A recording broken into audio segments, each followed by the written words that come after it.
Thank you for listening to Lone Star Community Radio. This program was broadcasted and recorded live from the LSCR studios in downtown Conroe, Texas.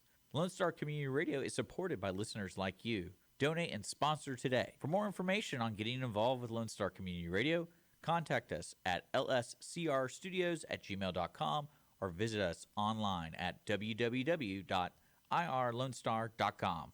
You are listening to Lone Star Community Radio on 104.5 KCZW and 106.1 KZCC Conroe and worldwide on the irlonestar.com. Good afternoon, everybody. I almost said good morning. Good afternoon, everybody. This is Cindy Cochran Show, and I'm so excited to be here today. This is going to be a fun day for me and for my guest, Philis Ledbetter, but she can't talk yet. You can't talk yet. You have to wait. I want to tell everybody that you could be listening and seeing us live on YouTube if you want to, or Facebook, or Lone Star Community Radio. You need to check all those places out. And if you're riding in the car, don't try and do that. But if you're riding in the car, you can go to 106.1 and 104.5. And that's if you're in the Montgomery County area. Because as soon as you get to the Woodlands, if you know Spanish, then you'll understand what they're saying on that radio station, because it kind of changes at that point. But it's so fun. I remember listening to shows that we recorded, and I'm going like, I'm going to get in the car and go listen to the show on the radio, like really like a radio station. And I'm just listening to it. And then you get out of a range, it has a certain range. And then that's it. But then you go to the internet and you listen to globally. We can be heard globally. And probably getting strange fan mail after a while from people that go like, so what do you think about this? And why do you think like this? But I love it. I love radio, and I love being live on radio. And in fact, as far as I can remember, that's what I wanted to do, was radio. I didn't want to do television. I hadn't thought about television, but I went on television so that I could find somebody that might be able to let me go and interview to be on radio. And I had no intention of being on TV, but it worked out. It worked out fine. And I remember going to this guy I found on, started dating. He was on the radio, and I asked him, I said, look, you know what? I've learned sign language now, and I want to be on TV. And I want to be on TV. I said, I learned sign language now. I want to do the news for the deaf. And he goes, really? What are you telling me for? And I said, well, because you're in the business. And he said, this is radio, Cindy. You remember radio, they can't see. Don't they have to see it to be able to see the sign language thing? I went, oh, yeah, well, of course. I'm just saying, so many people. Could you call somebody or tell me what to do so I can get signed news on TV? And he said, well, I do know one person in news. And that's how it started. I started calling people, and they went, okay, you're who now? And you want to do what? And they were like so foreign to them. Luckily, somebody told me that every 7 years they have to reapply for the FCC, but it was for licensing, and they had to have proof that you're doing things for the community to be able to get this. So I used that as a way to get into Channel 13 and said, I'm going to try and help you get your license. It's going to be a lot easier because you're going to put this on, and the deaf community will love you, and people who have deaf children or adults, they'll love you. And they went, well, we'll think about it. And then, so I got on. It was great. And they were so happy because they said, I didn't know they had people watching to see if you're a likable character or not, because they judge you by that, which is how did Marvin Zindler stay on the air for so long? I don't know. He was paying the people off or whatever. But anyway, that's what they judge you by that. And I was likable. I never said anything. I just signed the news, and they liked the way I sang the news. But anyway, I think that's what it got started, how I got started. And Phyllis, of course, was always there. Phyllis, you've been there for everything that ever happened to me. You were there. Now, we went years sometimes without talking to each other, correct? Right. And then, but did that matter? No, not at all, because it seemed like every event in our history, we were there for each other. Right. You know, Christy's wedding, my husband's funeral. I mean, you know, we had our kids born together. Right. I mean, you know, 6 months apart-ish. And it's funny. Moving. And building moving, houses yes, together. yes. We lived she lived down the street from me, and we had the same style house, same floor plan, same house. And it was great because I'd go down there and go like, "This looks better.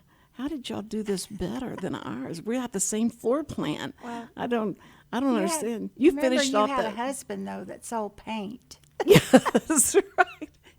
That's so the true. Paint wound up on your patio. Yes. And on shoes. Yes. And on guitars. Yes. I remember that. Everybody was like, "Oh no, Sam's got a new bucket of paint," and everything became that color. And he failed to put something in the paint so that you wouldn't slip down whenever it got wet or anything. And so it was. I didn't remember that. Yeah, and I did. I fell on how many times in the garage, but it was funny. He just wanted to see what it did to everything, and it was just like a little kid.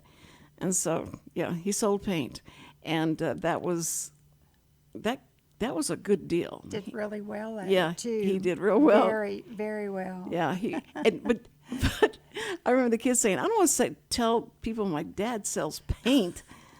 That was as bad as saying my husband sold stud bolts. Yes. They'd look at them on my desk and go, what is this? I go, do you know how many people that supports, that nut and that bolt?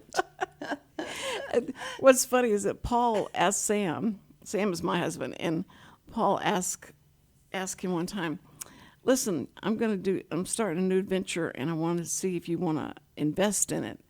And Sam went, "No, that's not a good idea to invest with friends and stuff. I don't know, because Sam has so much cash." And so he said, "Sam, come on, you got to." No, I don't think that's good. After millions later that Paul made, and we were able to say, "I told you so," and Paul was great. He was so good. I miss him so much, and he became really the conduit that we all met each other and kind of really got to know each other through softball. Yeah, right?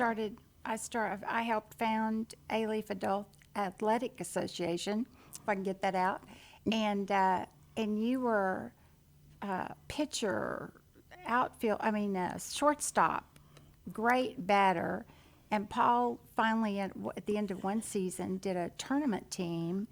And wound up having you play all those positions while the husbands were complaining on the sidelines that, well, he just took her from shortstop and put her to pitcher, and she's batting cleanup. And, you know, we just needed 3 or 4 more of you. Triple threat, You were? Richard.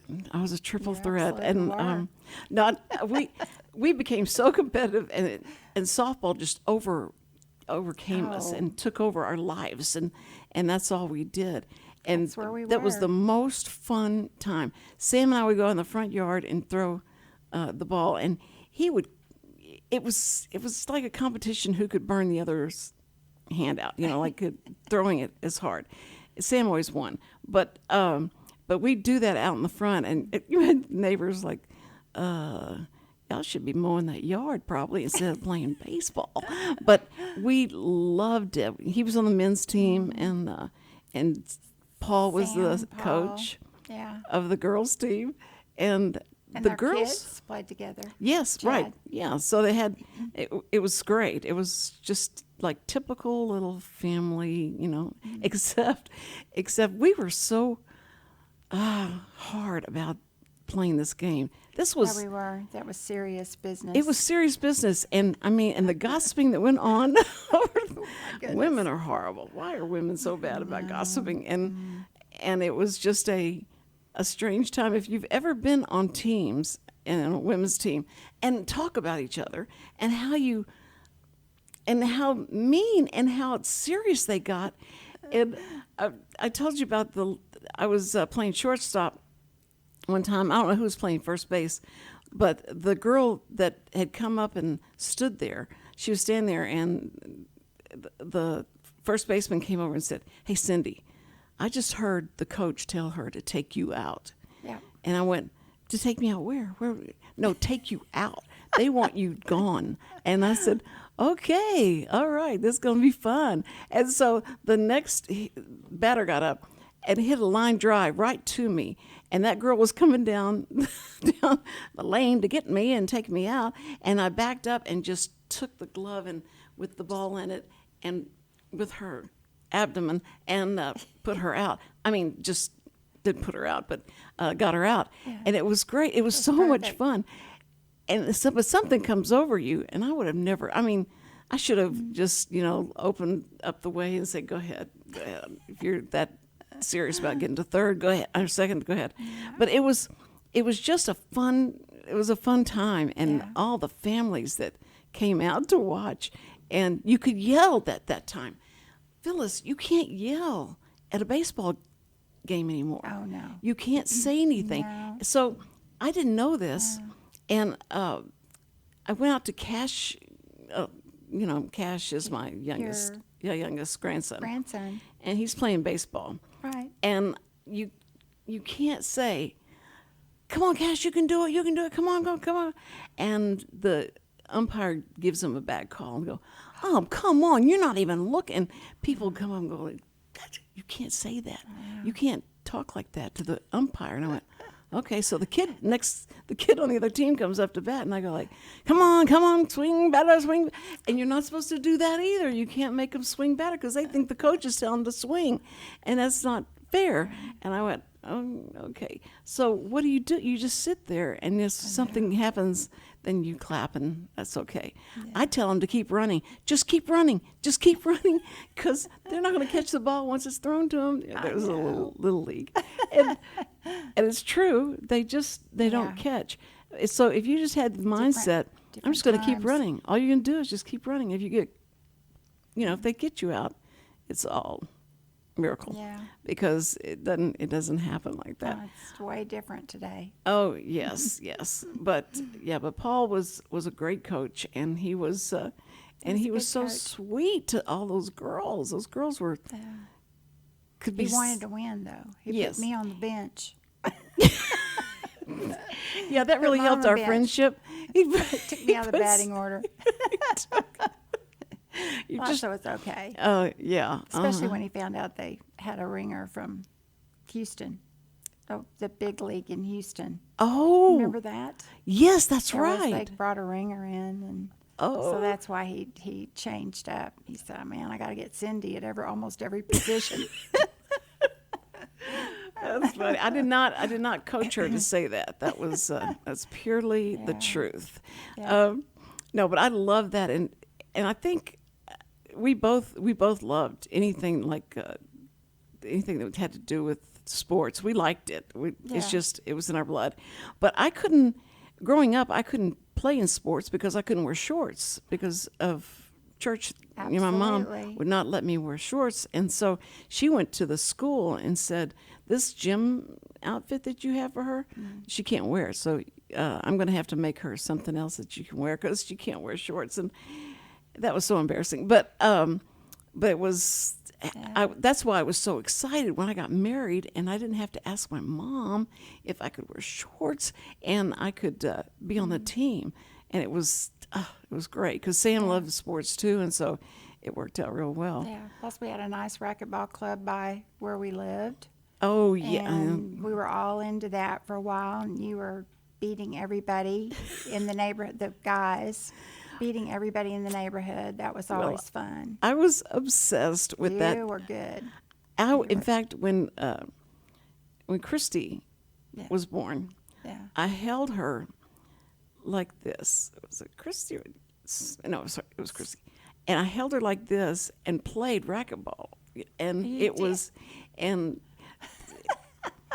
they would get people to say, come here, watch this. She's playing with her child in her arms. It was kind of dangerous, but anyway, that's how much I love that thing. Yeah, you did. so You did really so well. much. And And we were pretty competitive very in everything. I mean, oh yeah. except you always excelled in speaking, and I was your wingman. You know, wing girl. That is so not true. Ladies' Because Days, you did great. I did all the recordings. yes, you So record made this sure one was everybody got a recording the of little your tape. lessons. Yeah.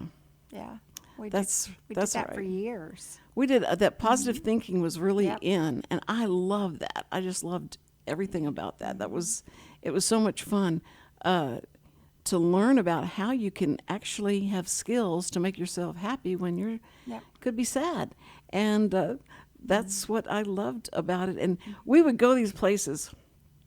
But Phyllis is someone who like, oh, you're going to do positive thinking? Okay. So she goes and studies up and finds everybody has ever done positive thinking and listens to them and all that and gets all that background and researches that. And then she says, okay, I think I'm ready. And she starts speaking on the same venues we would go out and speak. We shared some. It was together. it was great. I Yeah, it remember was. we had a big conference. You know, the churches had a big conference, and so everybody was there, and I was going to speak, and I get up, and some men are standing in. Now we didn't allow, or men weren't supposed to be where women are speaking. I know that sounds so archaic. It sounds so weird to even say it.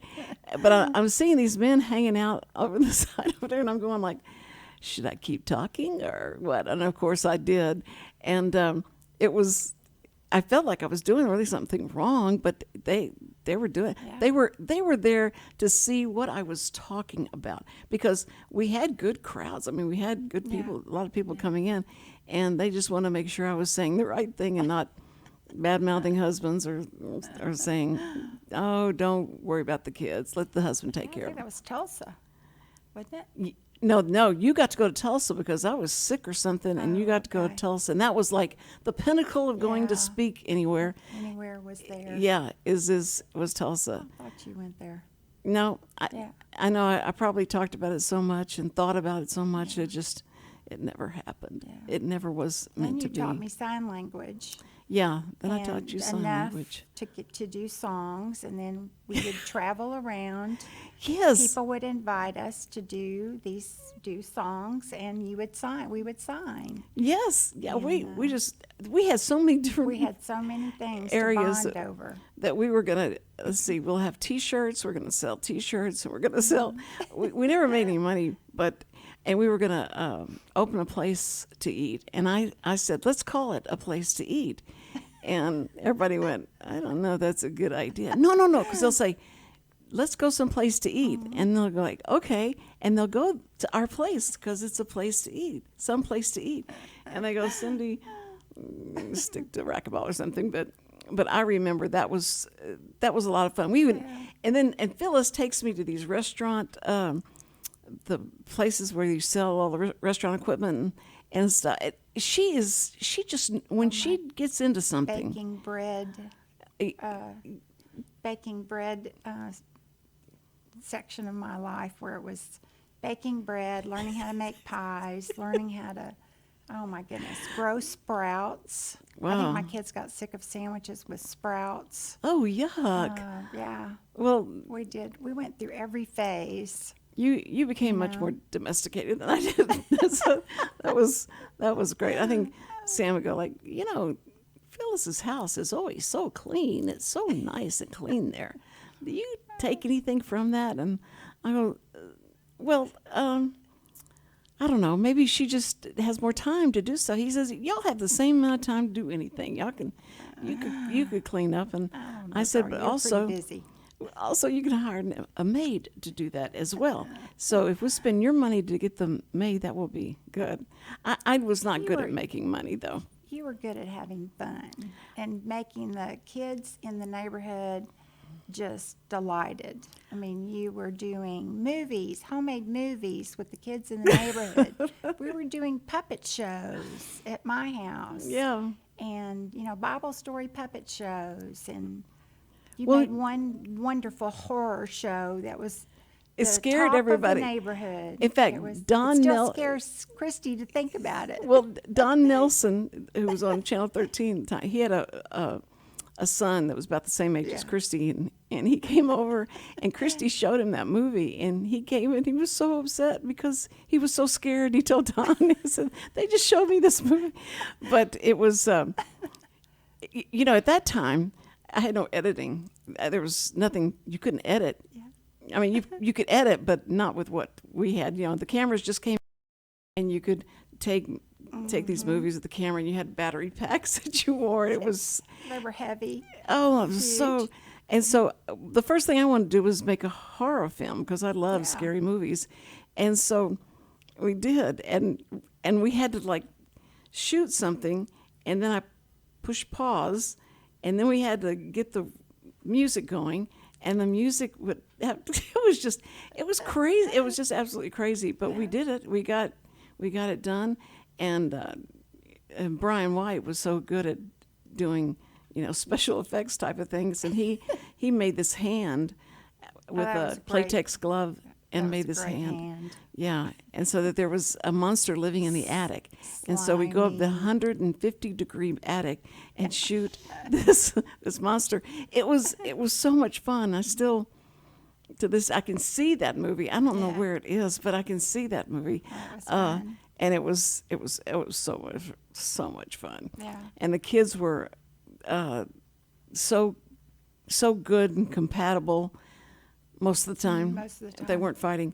It was good, and that, I think all of that in a neighborhood has you feel like it's lost a lot because the kids are inside doing what? Playing games. Mm-hmm. And no cell phones. Cell phones and no computers. We barely had a Nintendo, I think. And one of those, I think we started with a Nintendo, and I don't even remember what they were older when they got that. Yes. Well, my dad, he worked at Hughes Tool, and he came home and he says, "Look this is a computer." And I went, "A what?" "It's a computer. Look, it's right." And it was just, about this big. And he said, "And I can talk to people on it." I went, "How do you do that?" And he goes, "Well, somebody else has to have a computer, but nobody has, no one has a computer yet. So this may be just the only thing." It was like when we got a cell phone. And at first, the first cell phones, big block cell phones, I remember you couldn't call anybody unless someone had to have a cell phone. You could call a cell phone at the time until they got it to where you could call somebody. That was crazy. Can you imagine the salesman that says, "Here, buy this, and you can talk on the phone"? They didn't tell you had to only talk to someone else that had this. Yeah. And so that was like a great time of invention. So many things happened so fast, too, because we were settled in with no computers. We had 3 TV stations, and we were still arguing over VHS or Beta. Remember I knew you liked Beta. Yeah, you liked with Beta. Valerie. Yeah. Beta will be the. Yes. Beta's definitely going to stay. VHS will be out. And we'd go people don't know what we're talking about. And we'd go to that's right. And we'd go to the store that sold, the movies and stuff. And we said, "Don't you think that VHS is better than Beta?" "No, Beta has more resolution in it." This is what the guy would say. It has more resolution. So it really is the best to have. And it's going to outlast VHS. And we just wouldn't believe it. And we just saw that not happen. It was like the 8-track. Like 8-track. The 8-track, and we thought that would be here forever. Yeah. And then the thing that got us was, though, that as soon as the movies and the VHS and all that stuff got toned down, and then they started other things. The DVDs came out, DVDs. and the CDs came out for music, and I'm going like, this is going too fast. And Sam said, I think I need to buy one of those DVD players because I think that's where this is going. And I went, you think so? Okay. And then he did, and it sat in a box for like how long? It reminded me of that Adam Sandler show where they said the guy comes out and says, "These are the new things, DVDs and CDs and all that happens is just took away all the stuff you had in your closet now, and you have to just waste all the trash that became." And that's what's bad is like now the new trash to me is those stupid screens up there that are LED lit, and the LED lights go out, and then to fix that, it's crazy. They have a YouTube, like a tutorial. Everything. How to fix things on YouTube. I have 3 of those screens in my closet that burn out, and I just go buy another one because they always say, I said, "Can you fix this?" I said, "Well, we could fix it, but it's going to cost a lot more than it would be to get a 62-inch or some other kind of." So I went like, "Well, okay." So I just keep them in there for history. And the other day, Cindy comes to me and says, "Grandma, you're going to kill me." I said, "Why?" And she said, "I just put my foot through my screen and my TV." And she went, "I went, how did you do that?" She said, "Well, I was sleeping on that pillow near the screen. When I turned over, her foot, and it just split the screen." I said, "Well, I'm not going to go buy it. I can't buy another TV." And so she said, "Well, wait." And she turned it on, and half of it was lit, And so she said, "I'll just watch this half. It's fine." Half. So pitiful. Sounds like her. I know she's so sweet, but our children grew, and they became, the strangest adults we'd ever seen. They weren't anything like us. No. They actually wanted to be so much different than we were. Yeah.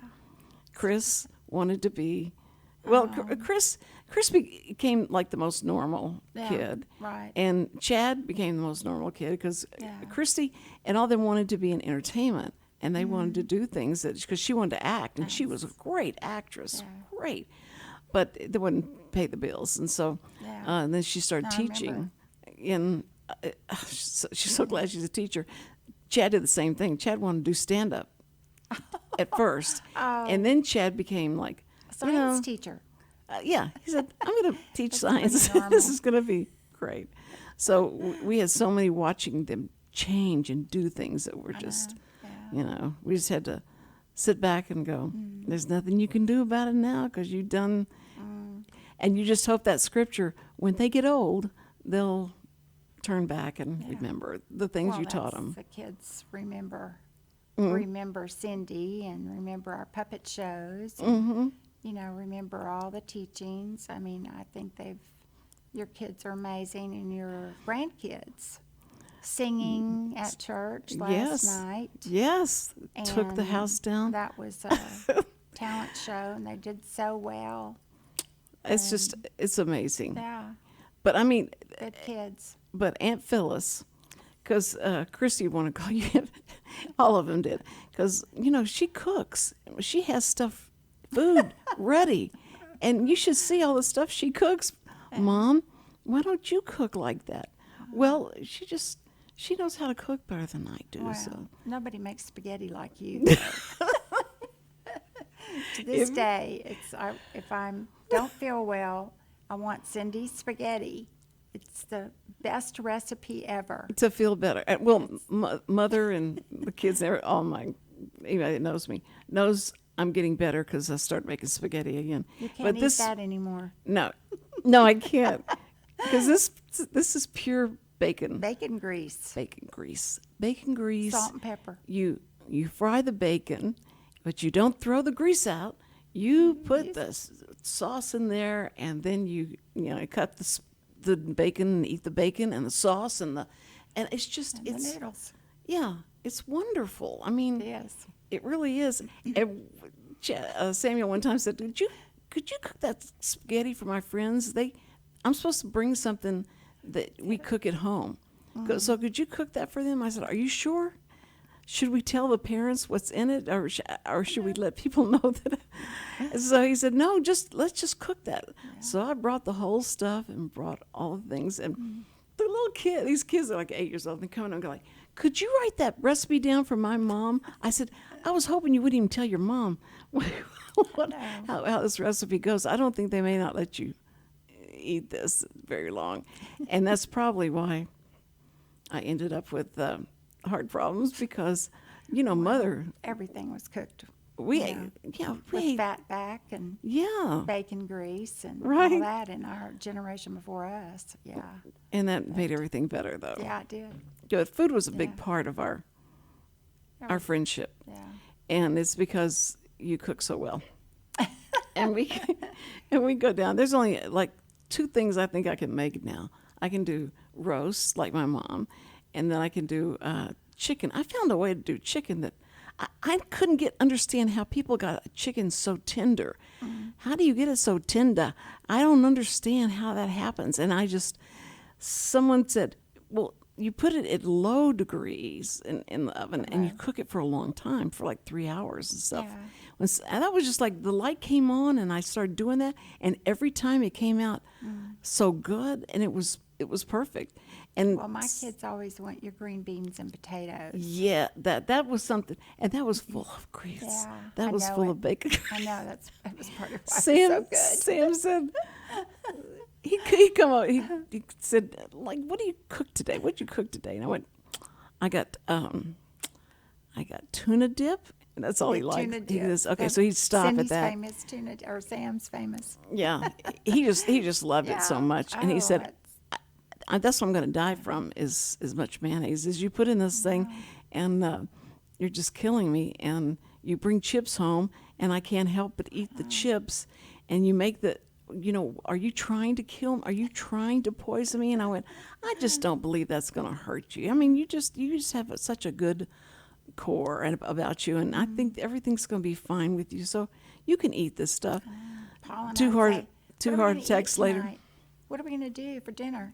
What about Sam's and Cindy's tuna dip? I think it was perfect. We spread that poison everywhere. So two heart attacks later, Sam said, and mine. I think yes.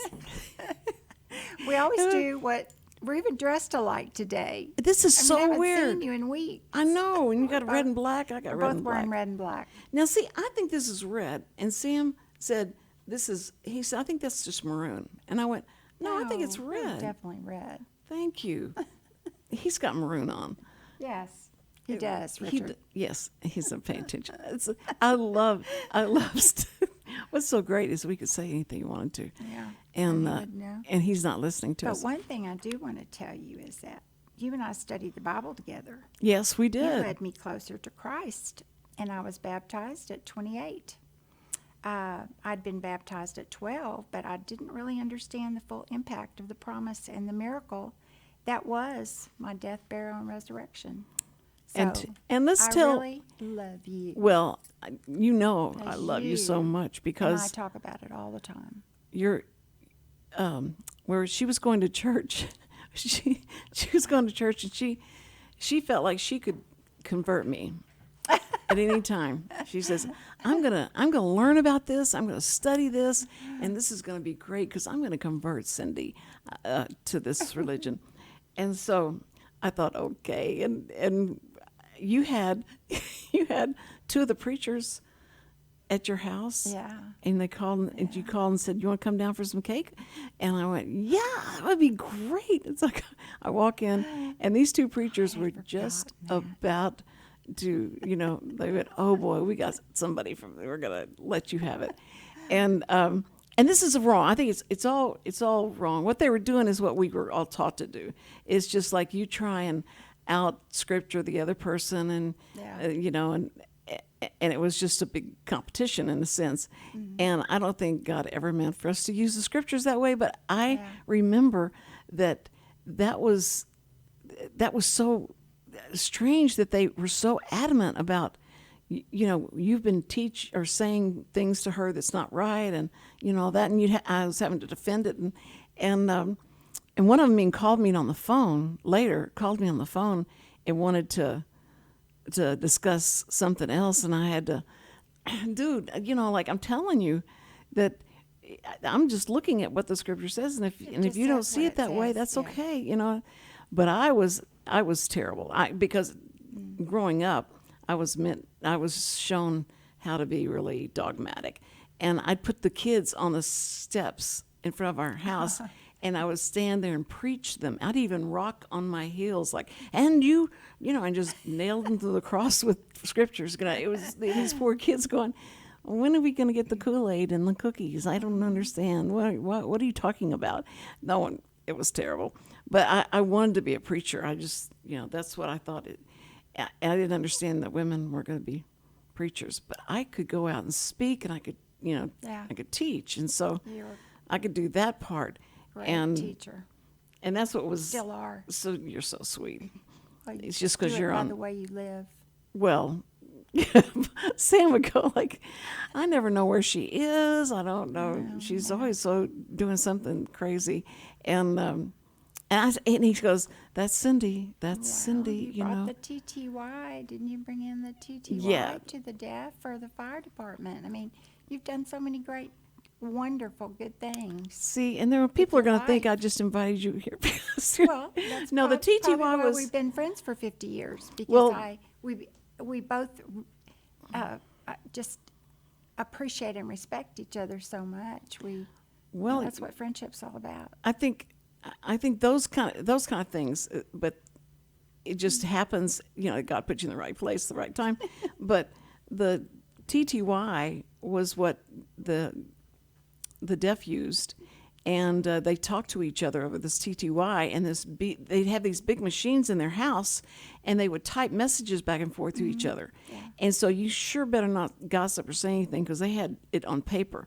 And so I remember going well, if they can do that, and you're using a telephone, why can't the police station or the fire station have a TTY in there, and so that you can call and get a fire truck to your house much sooner than going and try and find somebody and say, I think there's a fire in my house, and write the note out to the person, because they can't understand sign language. And so they could be able to, type this to the fire station, to the police station, and get recognition from it. So that was like a big deal to me. I mean, I got on that crusade and went and talked to the deaf and said, this is what we've got to do. Yeah. And I was telling him, look, I've talked to the police station. They say, we're going to put a TTY in, and deaf people can call in and get the emergency done. I just got to tell you, and the deaf people were clapping. And then I said, but the police station said, don't tell the firemen, because we want to get this on first, and we'd like to get the publicity first and all that. And I went, really? And they said, yeah, so don't tell the firemen about this. And I went, well, how long are y'all going to make me wait before I can go tell the firemen? They can do the same thing. Yeah. This guy stands up in the back. He's the fire chief of Houston. Stands up in the back and says, Cindy, we can get this done, and we'll get it done. And you can tell the police department that. You can tell the police department we're going to get it done. And so after the meeting was over, I went and said, man, I'm so sorry. I wasn't trying to badmouth you or anything, or say I was going to keep it from you. Yeah. And he said, no, this is important and shouldn't have any kind of fighting or competing like that. Yeah. And I said, well, thank you so much, because the fire department, I'm sure, is going to be needing this, and they're going to be calling you, and I want you to understand something. He said, no, it's either someone was deaf in his family or he understood. He said, I totally understand, because they're going to have a cat in a tree, and they're going to call us and say, come get the cat out of the tree. Or they may hurt their foot and won't call us, because they have someone now that will help them. Yep. And that's what we'll be there for. Yeah. Oh, it was so sweet. I was like, oh, you're so sweet. Thank you. Thank you so much. Yes. And so there's so many caring people out there. And that made me feel better. I felt like, okay, you can go sleep at night, because they have someone to call now. They can call somebody. and it was great. So that's stuff that that you just get put in the right place, the right time, and you could make a difference if you're looking for it, I think. Well, and the huge impact that people knew from your show, and knew from your signing, and just in the circles we studied in our church. Then I had those Abilene Christian kids, the choir, come down, 19 of them. I wanted them all at my house. I couldn't get all 30-something, but I got 19 of them. Yep. And the first thing they asked me for was Cindy to come down and sign and sing and show them how to integrate that. The sweet. signing and the emotion and the message together was... the kids wanted Cindy Cochran. Oh, well, they were so sweet. Said, just tell her she didn't have to cook anything. We're fine there. Just and keep the spaghetti at home. It'll be fine. But I think being on that show, I didn't realize, like a lot of people Your have said, impact. you get a platform and you want to use it for good, or what do you want to use it for? And to be able to get into places and they know who you are. They feel like they know who you are. Yeah. And that was something that was important, and ended up being what caused a lot of things else to happen. You see the Yes, ripple opened effect that doors for happened. you. Yeah, Yeah. and that it worked. Yeah. Worked. And I think that it was funny. I was sitting in the green room at Channel 13. I just finished doing the news, assigning the news, and Roger, whoever did the thing that said trailers for sale, low rent. Yeah, who's that? Roger Miller? Roger Miller. He came in. I think that was his name. I'm sure that Richard's going to look it up. No, he's going to look it up.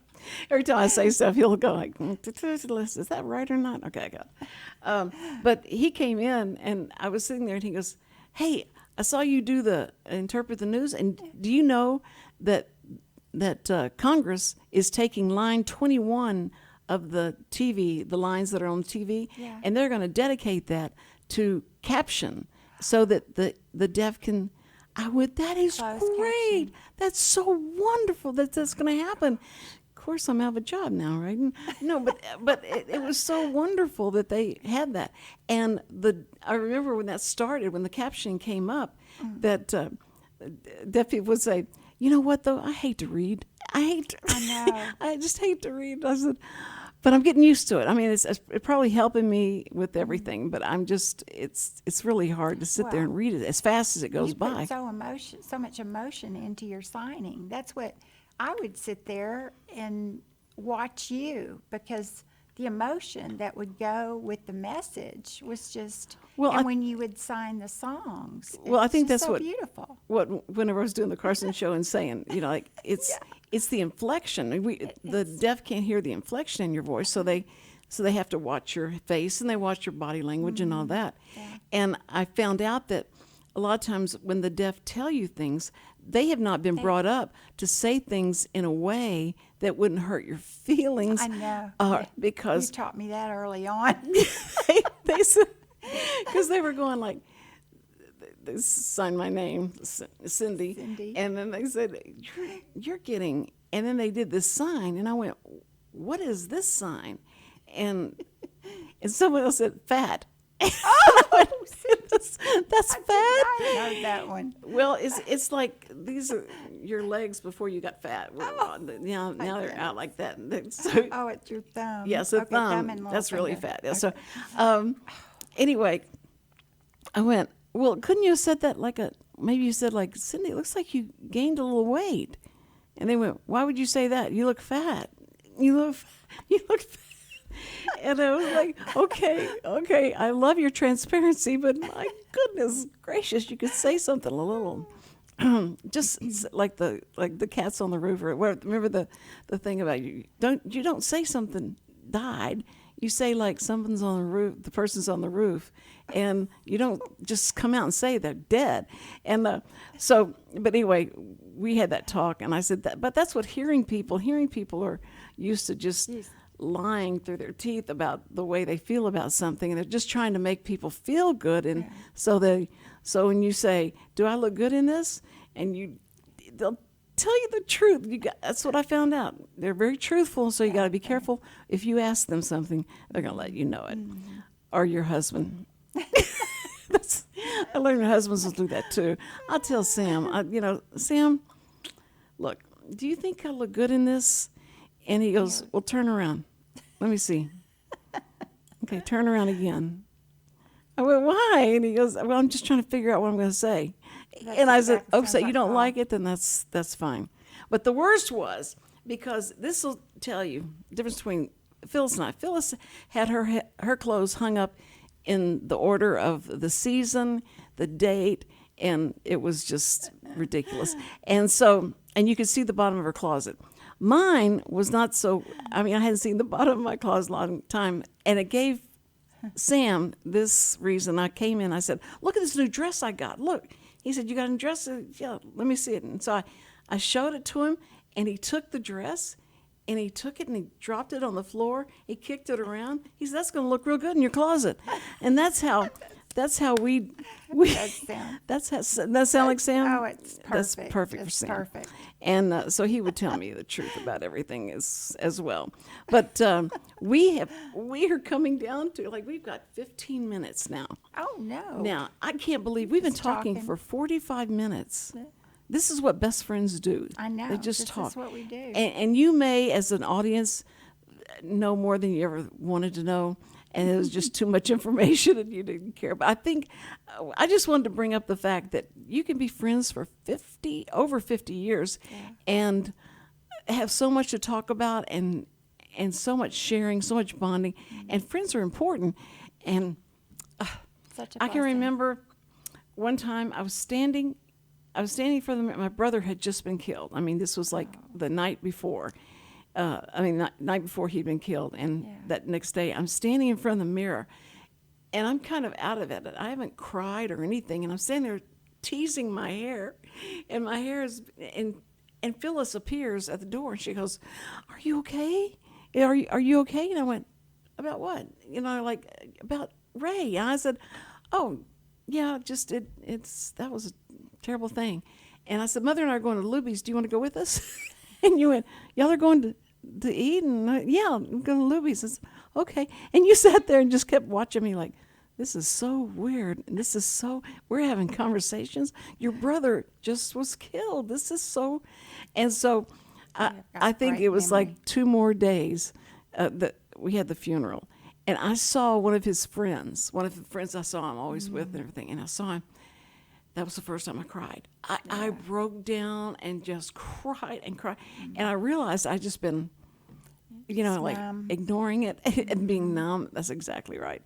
And I think but seeing you there, I knew everything's going to be okay. We're going to go eat, and then we have a funeral in a couple of days, and it's going to be, it was weird. And I think sometimes you just, everybody reacts different, I'm sure. I know. And that was the way we did it. And we ignore it, put it under the table, don't, brush it under the rug, don't think about it, and you won't be sad. I think that's how we do. That's not right, because you do get sad, and things happen, you go like, because it was like with Paul, it was like, that was so devastating. And I'm going like, now what do you say to this person? What am I going to say to her that I don't want somebody to say to me? Nobody better say, Well, we literally grew up together, basically. Yeah, I mean, That's- you realize 50 years. We've been through every 50 years. emotion together. I Every know. tragedy. Right. Everything that. And I have that to we've tell the audience shared. I think that started when I was 3. No.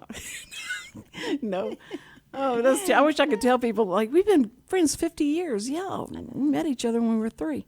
And I'm only 27 right now.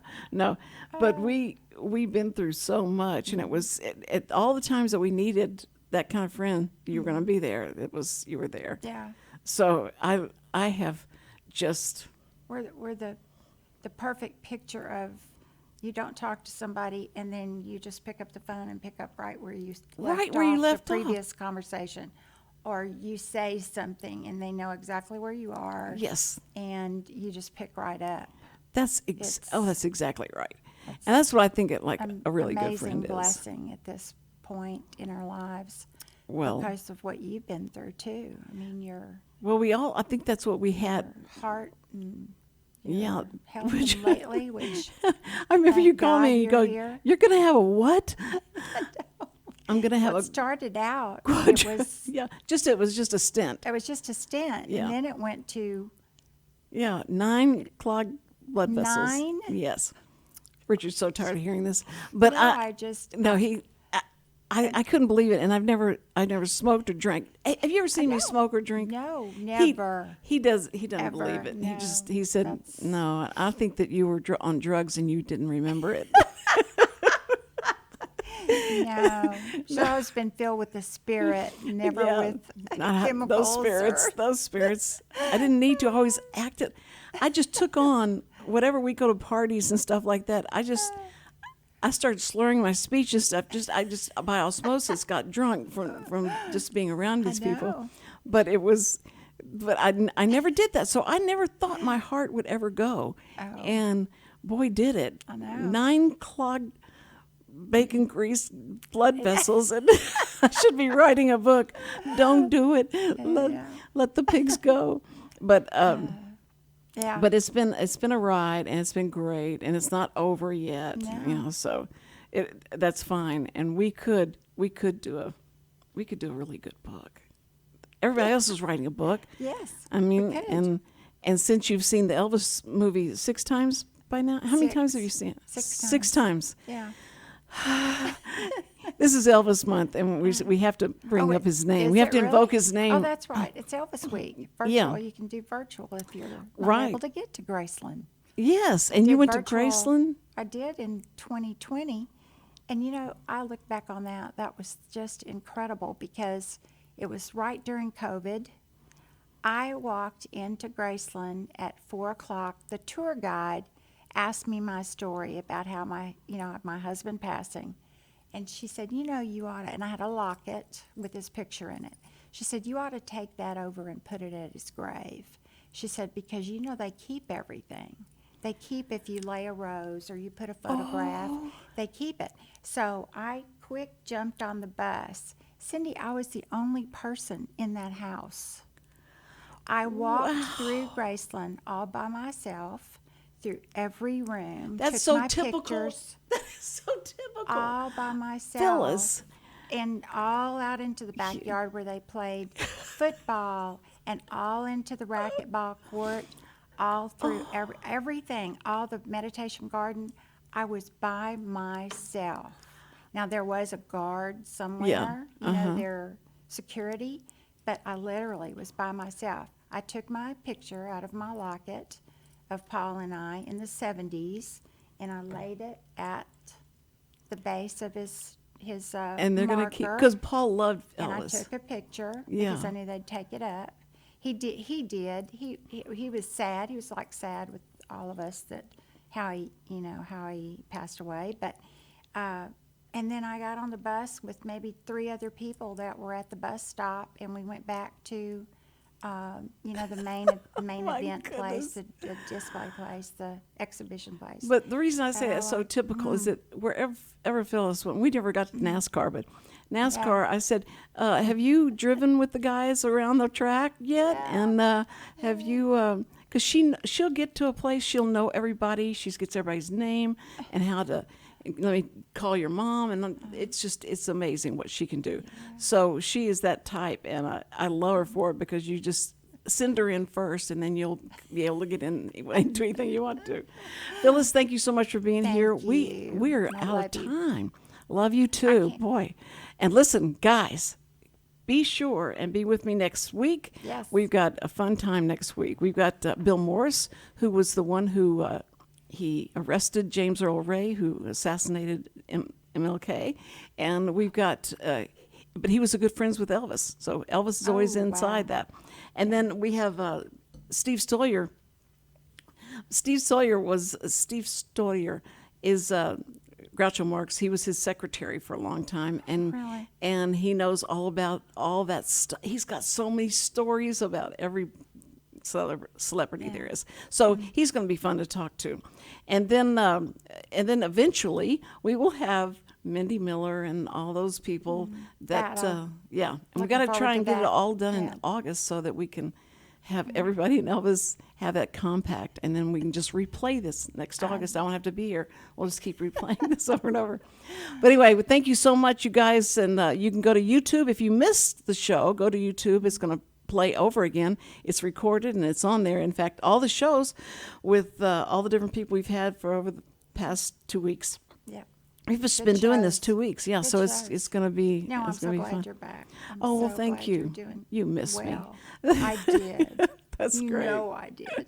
Well, I love you, Phyllis. You're so great, and I appreciate you being on and taking the time. And Thank you I for just asking feel me. bad. You had a bomb scare, and I started talking to you, and you tell me about the bomb scare and why you can't be here last week. know, this- And I don't say anything about how is everybody. Was there a bomb? I No, never even no, said that. No. So everything's fine. Oddly enough, though, the bomb squad head of that said you didn't need to evacuate. You didn't need to evacuate. You should have been there because I can hear you saying, well, should I have evacuated before or after the bomb goes off? You know, as you're saying that, as you're talking in your ear, Which should I blah, evacuate? boom. That's it. Well, I'm So just we glad had an everybody's interesting okay. day. Yeah, I imagine.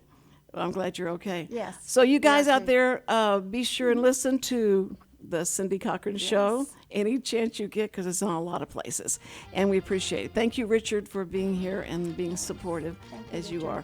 And we'll see you Tuesday. Next Tuesday, we'll see you. All right. Bye-bye. Bye.